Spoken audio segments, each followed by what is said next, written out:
రాజుని కాపాడి ప్రాణాపాయ స్థితిలో ఉన్న రేవతి గతం గుర్తుకు వచ్చి యామినిని చంప పగలగొట్టిన రాజ్. అసలు ఇదంతా నిజంగానే జరగబోతుందా? అసలు ఏం జరిగింది అనేది ఈ వీడియోలో తెలుసుకుందాం. రేవతి ఫోన్ చేయంగానే రాజ్ అయితే వెంటనే సీనుని తీసుకొస్తానని, ఎలాగైనా అప్పుని నిర్దోషిగా విడుదల చేయిస్తానని కావ్యతో చెప్పి తనైతే బయలుదేరుతాడు. ఇక రేవతి రాజ్ ఇద్దరు కూడా సీను జాడ ఎక్కడుందో తెలుసుకోవాలని, ఇది ఫోన్ కాల్ ఎక్కడి నుంచి వస్తుందో, ఆ సిగ్నల్ ఎక్కడి నుంచి వస్తుందో అని ఫోన్ ని ట్రాప్ చేస్తారు. ఇక ట్రాప్ చేసి వాళ్ళిద్దరూ కూడా సీనుని వెతకడానికైతే వెళ్తారు. తర్వాత ఇక యామిని అయితే కోర్టుకి వస్తుంది. మా రాజుబావుని నాకు అప్పజెప్పి నీకు సంబంధం లేదని నాకు మాట ఇవ్వు, ఇక మీ జీవితానికి నేను అడ్డురానని చెప్పు, అప్పుడు సీనును కోర్టుకి రప్పించి నీ చెల్లెలు ఏ తప్పు చెయ్యలేదని, నీ చెల్లెల్ని నిర్దోషిగా విడుదల చేయిస్తాను చెప్పు అని అంటూ ఉంటుంది. యామిని అయితే మరి మాట ఇస్తావా, రాజుబావుని నాకు అప్పజెప్పేస్తావా అని అడుగుతూ ఉంటుంది. అప్పుడు ఇక కావ్య అయితే యామిని చంప పగలగొడుతుంది. యామిని చంప పగలగొట్టి అంటూ ఉంటుంది, ఈ మాత్రం దానికి నేను నా భర్తని నీకు అప్పజెప్పేస్తానని ఎలా అనుకున్నావు నువ్వు అని అంటూ షాక్ ఇస్తుంది యామినికి. అప్పుడిక యామిని అయితే అంటే నీ చెల్లెలికి శిక్ష పడి జైలుకి వెళ్లి మీ ఇంటి పరువు పోయినా పర్వాలేదా అని అడుగుతూ ఉంటుంది యామిని. మా ఇంటి పరువుని ఎలా కాపాడుకోవాలో నాకు బాగా తెలుసు. నీలాంటి దాన్ని నా జీవితంలో ఎంతో మందిని చూశాను. ఎన్నో అడ్డంకులు ఎదుర్కొని నేను ఈ స్థాయికి వచ్చాను. నువ్వెంత నాకు ఇలాంటి సమస్యలు నేను చిటికలో పరిష్కరించగలను, ఇప్పుడు కూడా అదే చేస్తాను అని కావ్య అయితే అంటూ ఉంటుంది. నువ్విక్కడ కూర్చొని సీనుని ఎలా తీసుకొస్తావు అని అంటూ ఉంటే, ఎలా తీసుకొస్తాను నీకే వదిలేస్తున్నాను, అది నువ్వు ఊహించుకో. సీనుని ఎక్కడ దాచిపెట్టావో అక్కడ ఉంటాడో లేడో, ఇక్కడికి వచ్చేస్తాడో, అప్పుడు నువ్వేం చేస్తావో నీకన్నీ కూడా నీ ఊహకే వదిలేస్తున్నాను అని అంటూ ఉంటుంది కావ్య. అప్పుడు ఇక యామినికి భయం అయితే పట్టుకుంటుంది. కావ్య ఏదో గట్టిగానే ప్లాన్ చేసింది. వెంటనే నేను రంగాకి ఫోన్ చేయాలని పక్కకు వెళ్లి రంగాకి ఫోన్ చేస్తుంది. ఫోన్ చేసి అంటూ ఉంటుంది, ఎవ్వరొచ్చినా సరే సీనుని తీసుకువెళ్లడానికి ప్రయత్నిస్తే మాత్రం వాళ్ళని వదిలిపెట్టద్దు, వాళ్ళని అడ్డొస్తే చంపేయండి అని అంటూ రంగాకైతే చెప్తుంది. అలా చెప్పంగానే అప్పుడే అలాగే మేడం అని రంగా కూడా తలూపుతాడు.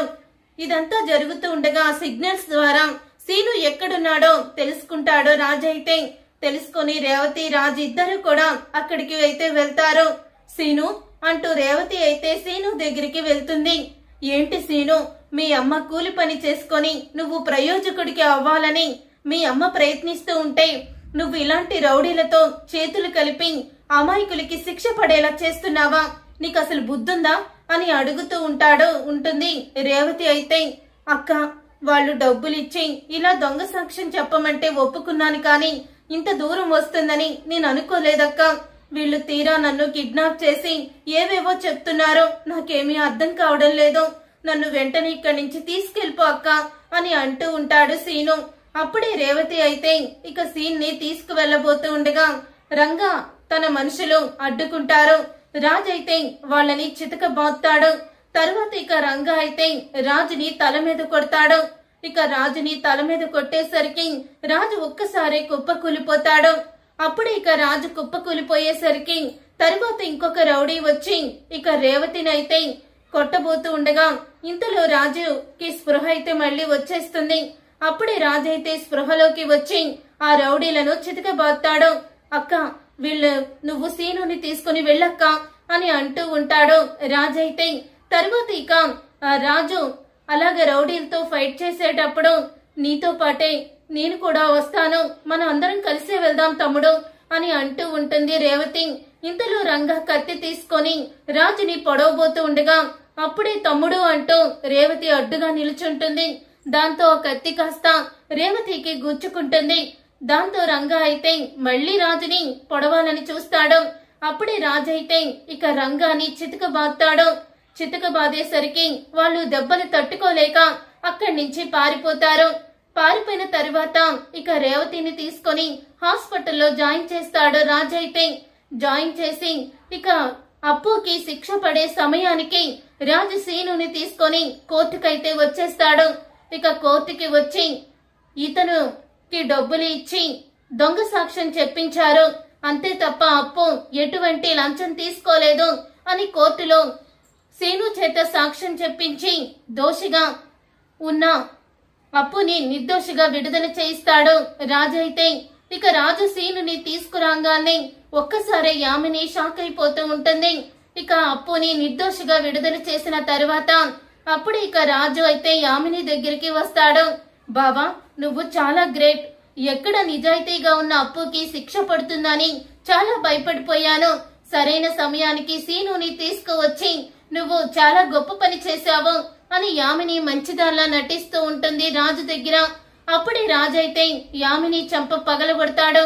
యామిని చంప పగలగొట్టి రాజు అంటూ ఉంటాడు, ఈ రోజు మా అక్క ప్రాణాపాయ స్థితిలో ఉంది, దానికి కారణం నువ్వే.